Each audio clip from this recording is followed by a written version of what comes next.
إن الحمد لله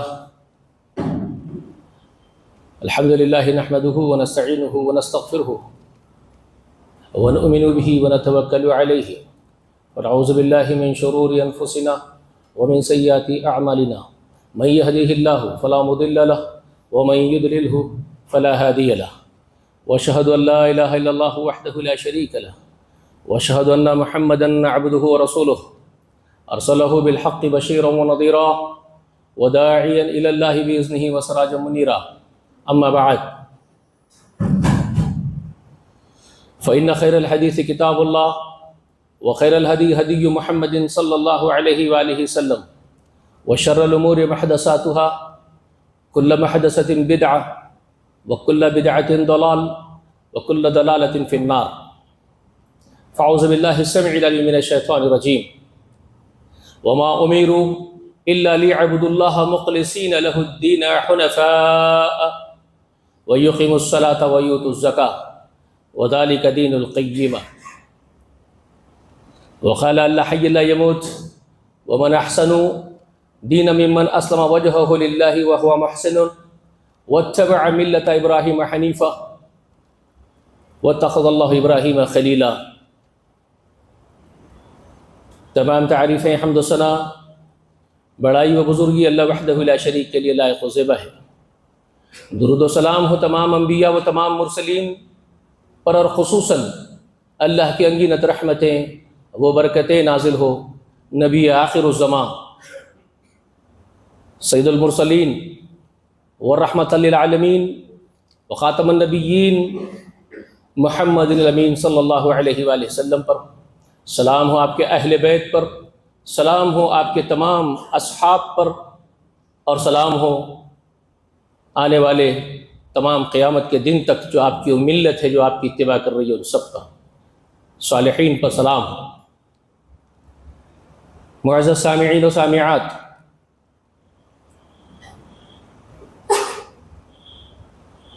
بات کرنے سے پہلے مجھے بہت خوف بھی ہوتا ہے کہ میں کن سے بات کر رہا ہوں.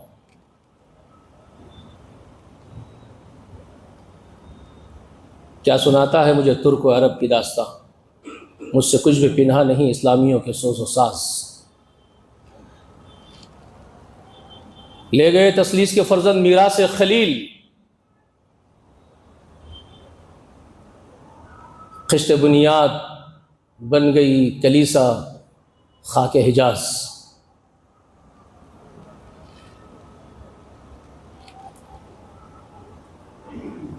ہو گئے رسوا زمانے میں کلہ ہے لالہ رنگ،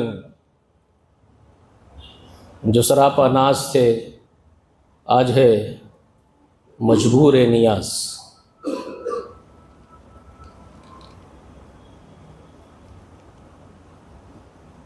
ہم کو ان سے ہے وفا کی امید، جو نہیں جانتے وفا کیا ہے. خیر، بات تو کرنا ہے، ممبر پہ کھڑے اس لیے ہے کہ بات کرنی ہے. بہت دور نکل گئے ہم لوگ، بہت دور نکل گئے. نہیں معلوم پلٹ کے آئیں گے نہیں آئیں گے، لیکن انجام ضرور ہوگا جو ہونا ہے. وہ تقدیر ہے اور وہ تقدیر اپنا کام کرے گی، اور وہ جو ہونا ہے، جو لکھا ہے لوح محفوظ میں، وہ ہو کر رہے گا. اس ہونی کو کوئی ٹال نہیں سکتا، اور وہی ہونے جا رہا ہے. یہ رسم اور فارمیلٹی ہے جو ہم پوری کرتے ہیں. ممبر پر آنا ایک فارمیلٹی ہے جو میں پوری کر رہا ہوں. ممبر پر چڑھ گئے آپ کے لیے، آپ کے سامنے کچھ باتیں ہانکوں گا، بڑی بڑی بلند بانگ باتیں کروں گا، بڑی بڑی باتیں ہانکوں گا. یہ ایک فارمیلٹی ہے جو میں پوری کر رہا ہوں. اور ایک فارمیلٹی جو آپ پوری کر رہے ہیں، مسجد میں آنا جمعے کے دن آپ کے لیے ایک فارمل طریقہ ہے، اور آپ آ گئے. میری اور مجھ جیسے کئی لوگوں کی باتیں آپ سنیں گے اور آپ کے کانوں کو مزہ آئے گا، بہت اچھی بات کی. اس کے بعد گھر جائیں گے، پھر اپنے کام میں آپ مصروف ہو جائیں گے. نہ میری بات کرنے والے کو کوئی احساس ہے کہ میں کیا بول کے آیا ہوں، نہ سننے والے کو احساس ہے کہ میں کیا سن کے آیا ہوں. نہ مجھے عمل کرنا ہے، نہ آپ کو عمل کرنا ہے. یہ تو ہماری زندگی کا ایک رویہ بن چکا ہے. یہ روزمرہ کا معمول ہے ہمارا. تغیر اور تبدیلی اور انقلاب ہماری زندگیوں میں آنے سے رہا، لیکن پھر بھی بات کرنی ہے. ایک فارمیلٹی یہ بھی ہے کہ جو مہینہ آتا ہے اس مہینے کی مناسبت سے تقریریں ہو جاتی ہیں. ذی الحج کا مہینہ آ گیا، سیدنا ابراہیم علیہ السلام کی یاد ہو جاتی ہے. اور ایک فارمل طریقہ یہ بھی ہوتا ہے کہ 10 ذی الحج کے دن جانوریں ذبح کر دیے جائیں گے، گوشت خور گوشت کھا لیں گے، گوشت جمع ہو جائیں گے فریجوں کے اندر. ہو گئی عید، اللہ اللہ خیر صلی اللہ، عید ہو گئی مسلمانوں کی. گوشت کھا لیے، قربانی کر دیے، ہو گیا ابراہیم کا حق ادا کر دیے. بھول جائیے یہ سب کچھ کرنے سے اللہ تعالیٰ راضی ہو جائے گا. اللہ تعالیٰ اتنا نادان نہیں ہے کہ ہماری چند فارمیلٹیوں کو دیکھ کر کے وہ ہم سے خوش اور راضی ہو جائے.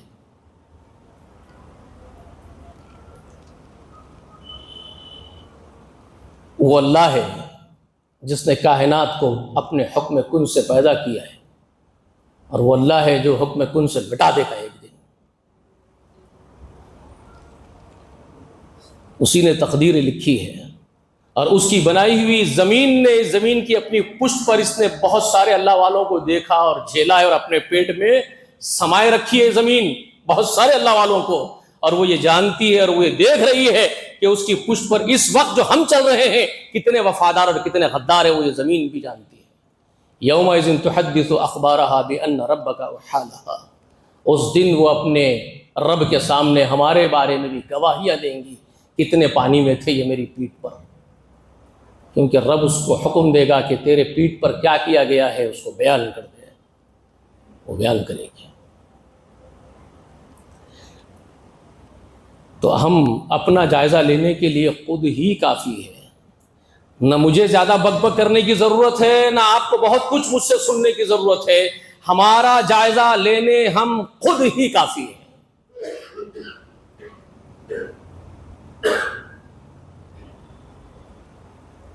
اللہ نے خود فرمایا سورہ قیامہ میں، بل الانسان علی نفسہ بصیرہ ولو القی معاذرہ، انسان اپنے نفس پر خود ہی گواہ ہے، اگرچہ کہ وہ لاکھوں ہیلے اور بہانے کرتے چلے جائے، وہ جانتا ہے وہ خود کیا ہے، اسے معلوم.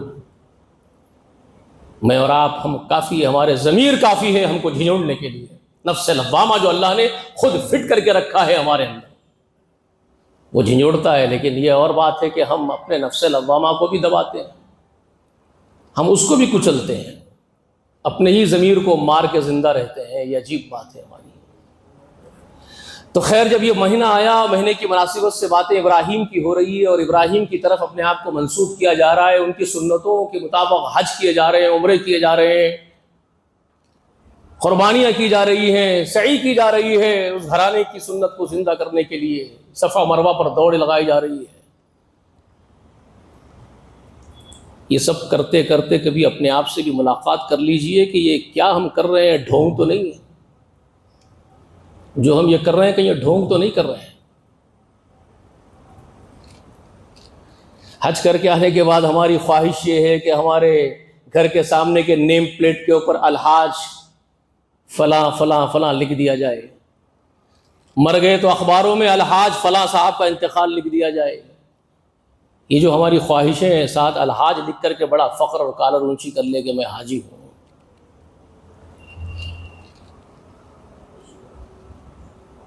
یہ جو رمضان کے صدقے ہم نکالتے ہیں تو ہمارے گھروں کے سامنے ہم لائن کھڑے کر دیتے ہیں کہ سیٹ نے اتنا صدقہ کیا ہے، سیٹ کا نام ہو جائے.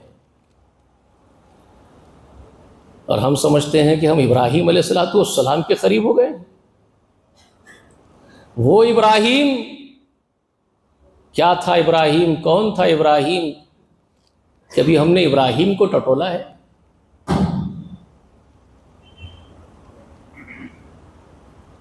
کبھی ڈھونڈنے کی کوشش کی کہ کون ہے وہ ابراہیم؟ کیا ہے ابراہیم؟ کس کو کہا جاتا ہے ابراہیم؟ بھائی اللہ اللہ، ابراہیم، اف ابراہیم. آپ کیا جانتے ابراہیم کیا ہے؟ کائنات میں اللہ نے جو سب سے عظیم بشر بنایا محمد صلی اللہ علیہ وآلہ وسلم، وہ عظیم آدم کا سب سے بڑے مرتبے والا بیٹا محمد صلی اللہ علیہ وآلہ وسلم وہ فرمایا کرتے تھے،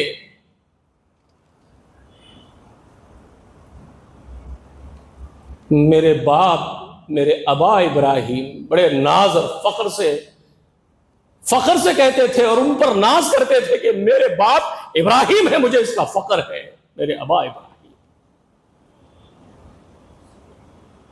اس پر محمد رسول اللہ فخر کرتے ہیں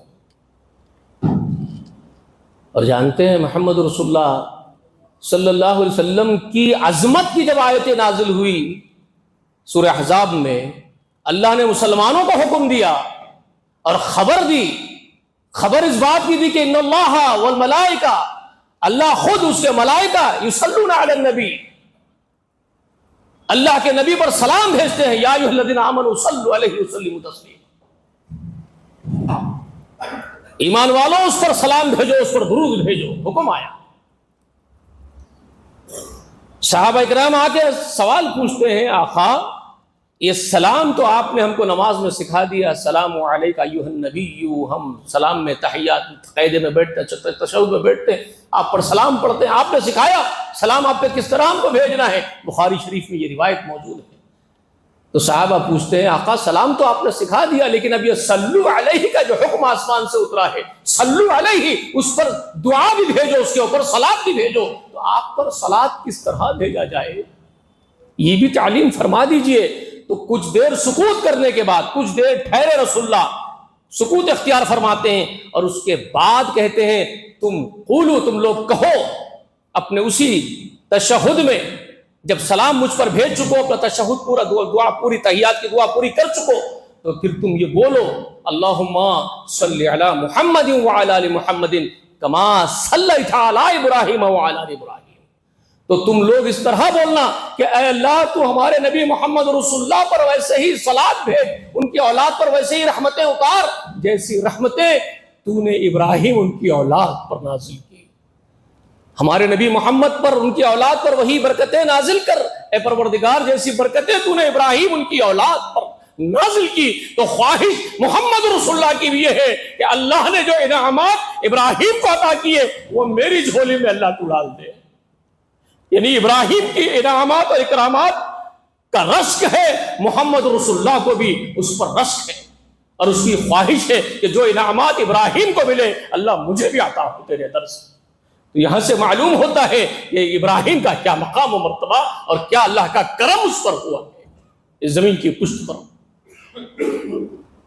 اور کیوں نہ ہو جب مشرکان عرب محمد رسول اللہ کی مخالفت کر رہے ہیں اور محمد رسول اللہ کے ساتھ بغض اور کینہ رکھے ہوئے ہیں، اور خود کا دعویٰ ان کا کیا ہے، مشرکان عرب کا دعویٰ کیا ہے کہ ہم بھی ابراہیم کی اولاد ہیں اور ابراہیم کے دین پر ہیں، اور حقیقت میں وہ دین ابراہیم ہی پر تھے، مشرکین دین ابراہیم پر تھے، لیکن انہوں نے ابراہیم علیہ السلام کے دین کا بیڑا غرق کر دیا تھا، جیسے آج کی موجودہ بے وفا امت نے محمد رسول اللہ کے دین کا بیڑا غرق کر دیا ہے، اگرچہ کہ ہے دین محمد ہی پر، نام بھی محمد رسول اللہ کا لیتے ہیں، رسول اللہ کے نام پر انگوٹھے بھی چومتے ہیں، رسول اللہ کی پیدائش کے دن میلاد بھی مناتے ہیں، لیکن رسول اللہ کی توحید کے درس کا بیڑا غرق کر دیا۔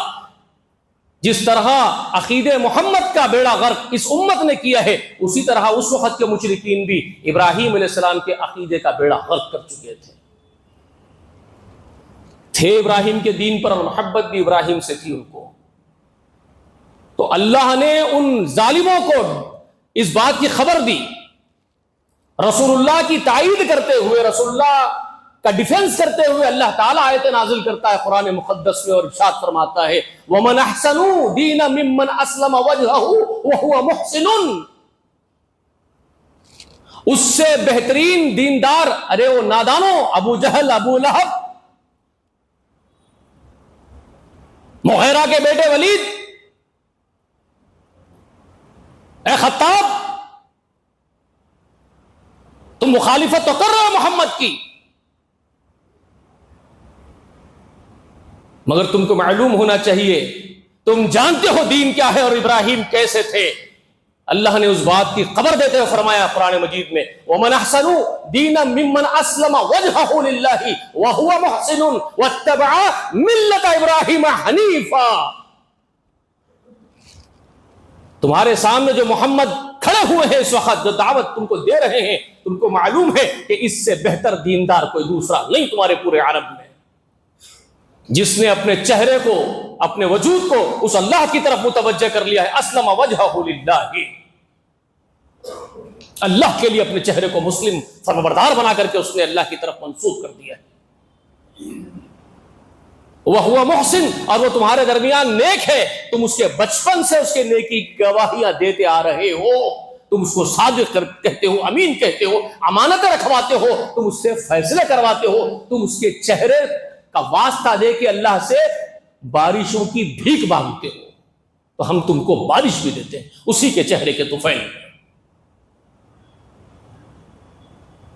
وہ محمد ہے تمہارے سامنے، اور وہ محسن ہونے کے ساتھ ساتھ وَاتَّبَعَ مِلَّةَ إِبْرَاهِيمَ حَنِيفًا، پھر وہ ایک سو ہونے والے ہمارے غلام، ہمارے دوست ابراہیم کے دین کی پوری پوری پیروی کرتا ہے. تم جانتے ہو اللہ نے محمد رسول اللہ کی تائید کے لیے بھی ابراہیم سے منسلک کیا محمد کو، اور فرمایا کہ تمہیں معلوم ہے کہ یہ متبع ابراہیم ہے، یہ محمد متبع ابراہیم ہے، اس سے بڑی تم کو اور کیا دلیل چاہیے. اللہ اکبر، کیا مقام ہے ابراہیم کا. اس کے بعد اللہ فرماتے وَاتَّخَذَ اللَّهُ إِبْرَاهِيمَ خلیلا، اور ابراہیم کون ہے تمہیں معلوم ہے. ابراہیم وہ ہے کہ جس کو اللہ نے اپنا خلیل، رازدار دوست بنایا ہے. اللہ اللہ اللہ اللہ، کیا مقام ہے. وہ ابراہیم ہے جس کی طرف نسبت کر کے تم سب فخر کرتے ہو زمین والوں. آل اسحاق، تم کو بھی اس بات پر غرور ہے کہ تم ابراہیم کی اولاد ہو. آل اسماعیل، تم کو بھی اس بات پر غرور ہے کہ تم ابراہیم کی اولاد ہو. مگر اے بنو اسرائیل، نہ تم ابراہیم کو اپنانے تیار ہو، اور اے بنو اسماعیل، نہ تم ابراہیم کو اپنانے تیار ہو. اس وقت موجودہ دور میں تم نام تو لیتے ہو ابراہیم کا اور ابراہیم کے دین کا، مگر افسوس تم لوگوں پر، بنو اسرائیل ہو کہ بنو اسماعیل ہو، تم سبوں نے ترک کر دیا ہے ابراہیم کے دین کو اور ان کے طریقے کو، ان کے عقیدے کو. بات کریں تو کس سے کریں؟ بنو اسرائیل نے تو خیر بہت پہلے ترک کر دیا تھا، تو لعنت زدہ ہو چکے تھے. آج سے 1450 سال پہلے ان پر تو لعنت کر دی گئی، زبان الہی سے ان پر لعنت ہو گئی، زبان ملائکہ سے ان پر لعنت کر دی گئی، اور والناس اجمعین، تمام انسانوں کی زبانی ان پر لعنت کر دی گئی. بذریعہ قرآن لعنت بھیج دی گئی 1450 برس پہلے. وہ تو لعنت زدہ ہو چکے تھے. مگر جو تو وفاداری کا بیڑا اٹھائے، تمہارے آبا اور اجداد، اے مسلمانوں تم سے بات کر رہا ہوں، تمہارے آبا اور اجداد نے اس ذمہ داری کو اپنے کندھوں پر اٹھایا، اللہ نے ان کو منتخب کیا، تو اس میں اللہ کے ایسے مقرب ترین وفادار غلام کھڑے ہوئے. ابو قحافہ کا بیٹا ابو بکر اٹھا، خطاب جیسے اللہ کے رسول کے دشمن کا بیٹا عمر کھڑا ہو گیا،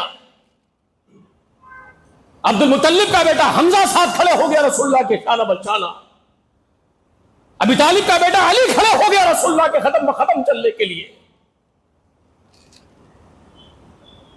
جی، اور وہ عفان کا بیٹا کھڑا ہوا، ذی نورین بنا رسول اللہ کے نور چشموں کو اپنے زندگی میں لے کے. ایسے ایسے عظیم الشان ہستیوں کو اللہ نے کھڑا کیا جنہوں نے وہ وفاداری دکھائی ہے کہ آسمان رشک کرتا تھا، زمین رشک کرتی تھی ان کی وفاداری پر، اور کرتی ہے تا قیامت کرتے رہیں گے. ایسے وفادار اللہ نے کھڑے کیے. وہ تمہارے آبا، وہ تمہارے اجداد تھے، اور تم لوگوں نے ان کے نقش قدم پر چلنے کے وعدے کیے ہیں. عزائم کیے. یہی تمہاری وفاداری ہے؟ یہی ہے تمہاری وفاداری؟ اس وقت تم کیا ہو؟ اپنا جائزہ لو. کیا ابو بکر کی بھنک بھی تم میں پائی جاتی ہے؟ کیا عمر کی رمق بھی تم میں دکھتی ہے؟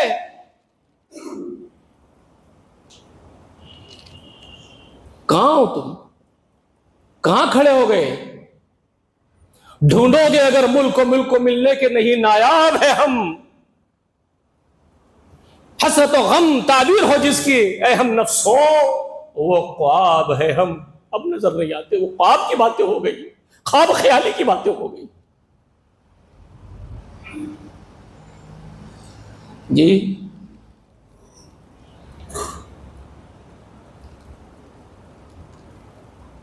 یہ منہ اور مسور کی دال جو کہتے ہیں ہمارے پاس ایک کہاوت ہے، وہ ہم پر فٹ ہوتی ہے.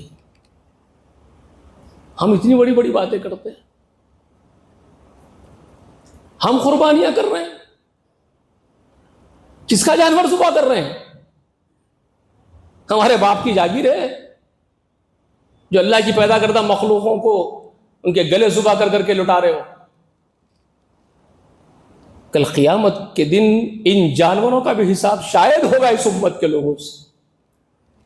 کیا صورت لے کے ذبح کیے تھے میرے جانوروں، میری مخلوق؟ کیا جواب دو گے اس دن؟ تیاری کر لو گوشت کھانے کے لیے. ابراہیم ابراہیم ابراہیم قصیدہ پڑھ رہے ہو ابراہیم کے نام کے.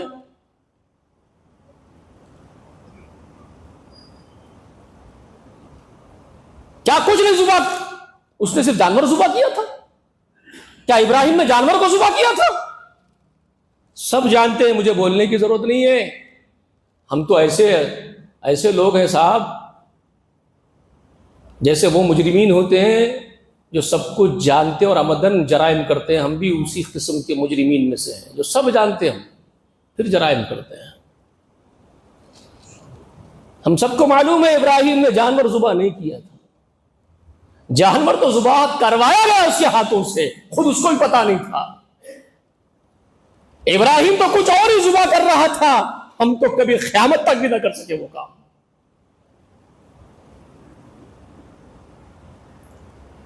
ارے ہم سے تو ہماری خواہشات ذبح نہیں ہوتی. ہم کیا اپنے لختے جگر کو ذبح کرنے والے ہوں گے؟ ہم کیا زندگی کی ہر قربانی دینے تیار ہوں گے؟ جو سارے جہاں میں اکیلا پڑ جاتا ہے ایک رب کے لیے.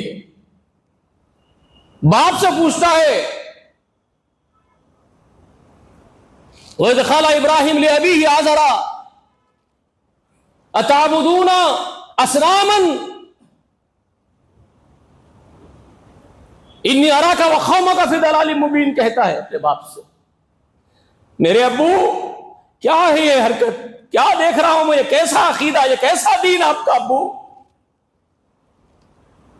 اپنے ہاتھوں سے بنائے ہوئے چند مورتیاں، چند مجسم، آپ ان کو خدا سمجھتے ہیں؟ آپ ان کو کائنات کا پرماتما سمجھتے ہیں جن کو اپنے ہاتھوں سے بنا کے مٹی اور پتھر سے بناتے ہیں، لکڑیوں کو تراشتے ہیں؟ یہ کیسا خیال ہے آپ کا؟ کیا آپ کے نزدیک اتنا معمولی ہو گیا ہے پرماتما کائنات پیدا کرنے کا وِدھاتا؟ میں آپ کو اور آپ کی پوری قوم کو ایک گمراہی میں دیکھتا ہوں ابو. پوری قوم سے کہتے یا قومی انی بریء مما تشرکون، اے میری قوم میں تمہارے سب عقائد سے میں بے نیاز ہوں.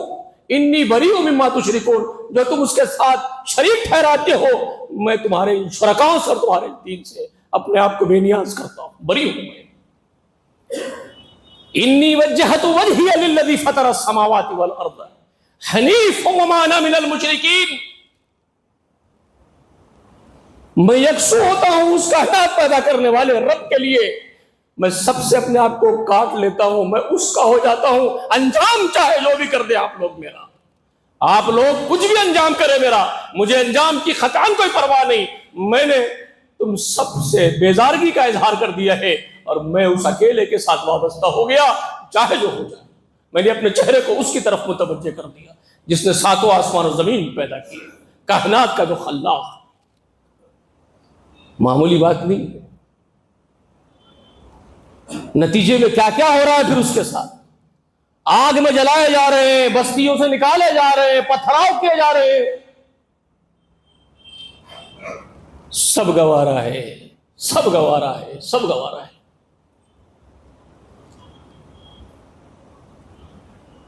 بولنے کی باتیں کہانیاں بنا کے سننا چاہتے ہیں۔ ابراہیم کو آگ میں جلایا گیا، قصے سنو، کتھا ہو رہی ہے جیسے اور جگہ کتھائیں ہوتی ہے نا، چند پوجا پاٹ ہوتی ہے، کچھ پرساد بڑھ جاتے ہیں، کتھا ہو جاتی ہے اور چلے گئے۔ آپ بھی وہی کہانیاں چاہتے ہیں، آپ بھی وہی کہانیاں چاہتے ہیں۔ حقائق ہیں یہ کہانیاں نہیں ہیں، یہ حقائق ہے۔ ابراہیم کتنے بردبار، کتنے نرم دل، کتنے نرم خو، کیسے اللہ کے حضور آہوزاریاں کرنے والے۔ ذرا مطالعہ کیجیے اس ابراہیم کا۔ ہمارے دل سخت، معاف کیجیے گا، رسول اللہ کے زمانے میں مشرکین اگرچہ کہ دین کا بیڑا غرق کر لیے تھے لیکن نرمی باقی تھی، نرمی باقی تھی، مہمان نواز تھے، اور سبب یہی تھا کہ ابراہیم کے پیروکار ہونے کی وجہ سے، ابراہیم کی محبت کی وجہ سے وہ مہمان نوازی ان میں پائی جاتی تھی عربوں میں۔ بنو ہاشم کیوں کہتے جانتے ہیں؟ ہاشم کس کو کہتے ہیں؟ ہاشم شوربے میں روٹیاں چور کے کھلانے والے کو ہاشم کہتے ہیں، عرب میں لغت ان کے ہے۔ تو اس وجہ سے اس کا بنو ہاشم اس قبیلے کا نام تھا کہ وہ لوگ حاجیوں کو شوربے میں روٹیاں چور چور کے جتنے آتے ان کو اتنے وہ کھلاتے تھے۔ وہ نرمی تھی۔ دیکھیے، میں مثال دیا تو برا لگے گا، آج کے زمانے کے جو مشرکین جیسے امت محمد ہے نا، ان میں بھی مہمان نوازی اور کھانا کھلانے کی صفت ویسی ہی پائی جاتی ہے۔ اگرچہ کہ دین کا بیڑا انہوں نے بھی عقیدے کا غرق کیا تھا، انہوں نے بھی غرق کیا ہے، لیکن ابراہیم کی وجہ سے ان میں نرمی تھی تو محمد کی وجہ سے ان میں بھی نرمی ہے۔ لیکن جب علم کی زیادتی ہو گئی تو یہود اور نصارہ، جو بنو اسرائیل خاص طور پر یہود، علم کی زیادتی کے بعد ان کے دل اشد القسوہ، جس کو اللہ نے کہا پتھر سے زیادہ سخت ان کے دل ہو گئے تھے یہود کے، ویسے ہی یہاں توحید کا نام لینے والوں کے دل سخت ہیں۔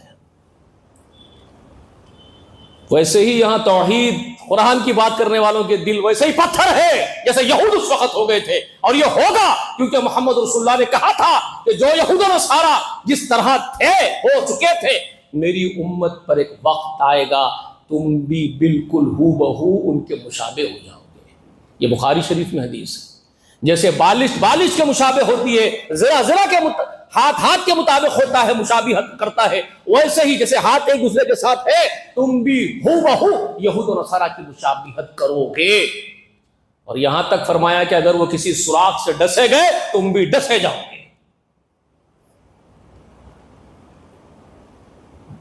یہ باتیں میں نہیں بول رہا ہوں میری طرف سے کہ باہر جا کے بولو کہ اکبر بیگ نے ایسی مثال دی، یہ رسول اللہ کی بات ہے، پیشن گوئیاں ہیں رسول اللہ کی۔ ویسے ہوں گے تو ویسے ہے، جائے ڈالو اپنے دلوں کو نرم کرو۔ اِنَّ ابراہیم، اللہ نے فرمایا لحلیم اواہ، حلیم اواہ کہاں ان کو؟ جانتے ہو ابراہیم کیا ہے؟ قرآن کہتا ہے ان کے بارے میں، ابراہیم بہت حلم والا اور بہت رونے والا، اللہ کے حضور میں آہوزاریاں کرنے والا تھا۔ اللہ فرمایا نرم دل تھے ابراہیم، ایک جگہ نہیں دو جگہ اللہ نے فرمایا۔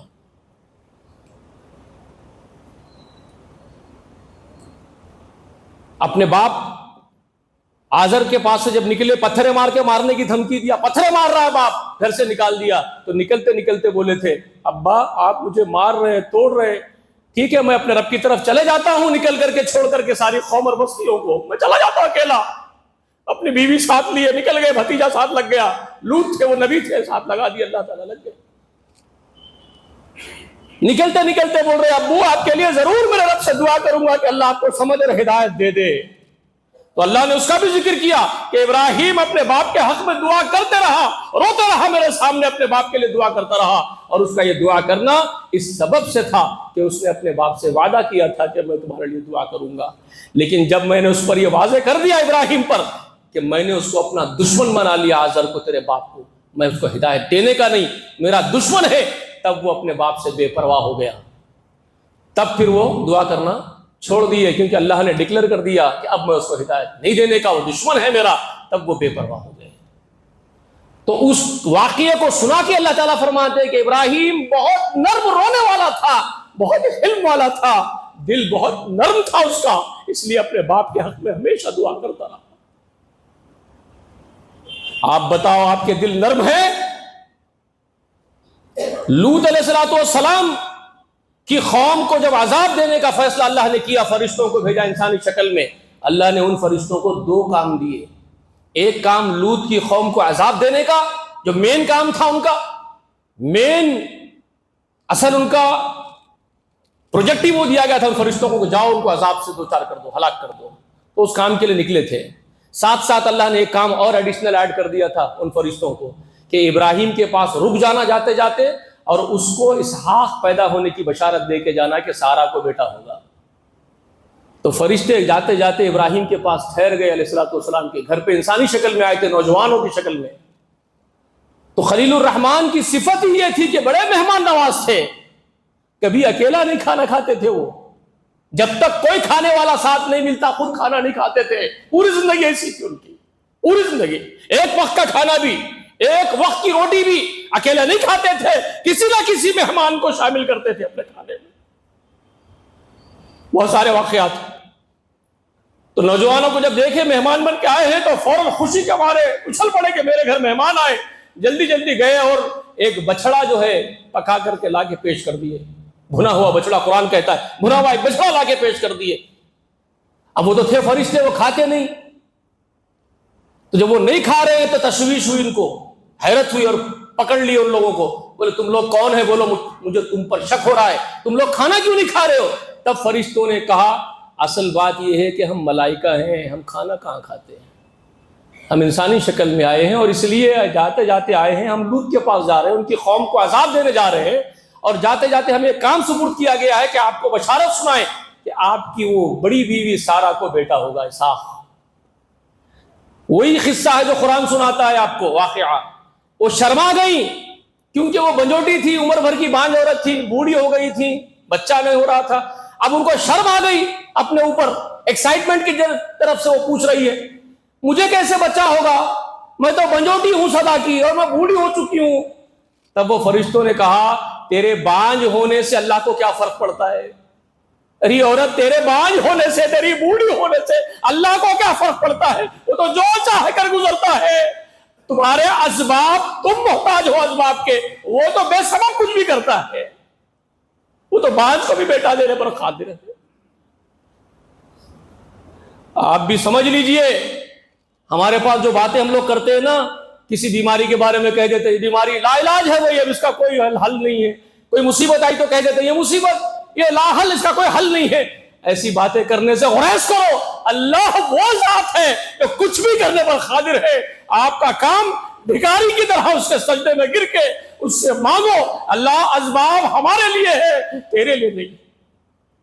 تو جو چاہے کر گزرتا ہے، یہ یقین رکھو. یہی ہے اسلامی درس، یہی انبیاء کی تعلیم ہے، یہی اللہ تعالیٰ کا پیغام ہے فرشتوں کے ذریعے جو بھیجا. زکریا نے یہی تو مانگا تھا کھڑے ہو کر کے، پروردگار جب اتنی بات سن لی تھی مریم سے، ان لکی ھذا یا مریم، بیٹے یہ ہر وقت کا میوہ تیرے محراب میں دکھ رہا ہے، ان سیزنیبل میوے دکھ رہے ہیں، جو میوے سیزن میں نکلتے وہ بھی تیرے پاس 12 مہینے دکھ رہے ہیں بیٹے. ان لکی ھذا مریم، کہاں سے آتا ہے بیٹے تیرے پاس؟ من عند اللہ ہی کہہ رہی ابو، خالو کہتے من عند اللہ، ان اللہ یرزق من یشاء بغیر حساب. اللہ جس کو چاہتا ہے بے حساب روزیاں عطا کرتا ہے. نہ خالو، یہ تو اللہ عطا کرتا ہے. یہ سنتے ہی نبی اللہ ایک بچی سے متاثر ہوئے، نبی اللہ وقت کے نبی اللہ زکریا، اور یہ مریم ان کے سامنے کی بچی ہے اور بچی سے متاثر ہو گئے.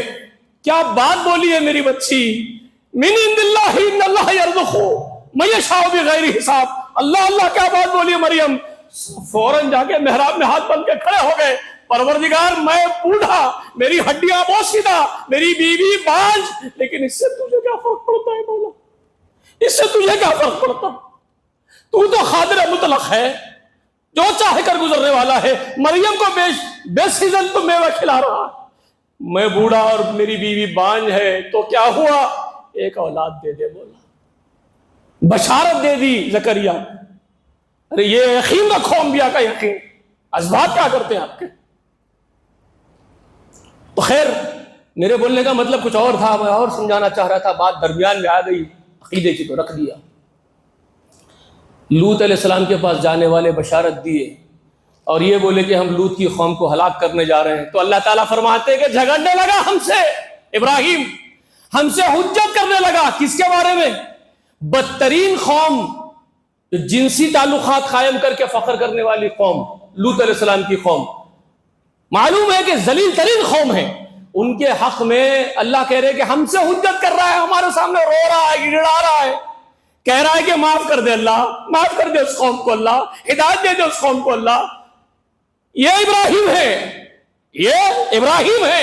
تو اللہ نے اس وقت بھی کہا ان ابراہیم لحلیم اواب منیب، اللہ فرماتے ان ابراہیم لحلیم اواب منیب، ارے ابراہیم بہت حلیم تھا، حلم والا تھا، بہت رونے والا، نرم دل تھا، اور ہماری طرف ہمیشہ جھک پڑنے والا، سجدوں میں گر جانے والا تھا، اس کا دل نرم تھا۔ ہم نے پھر اس کو منا لیا، ابراہیم کو کہا نہیں، اس پر عذاب کا وقت آ چکا ہے، آ گیا۔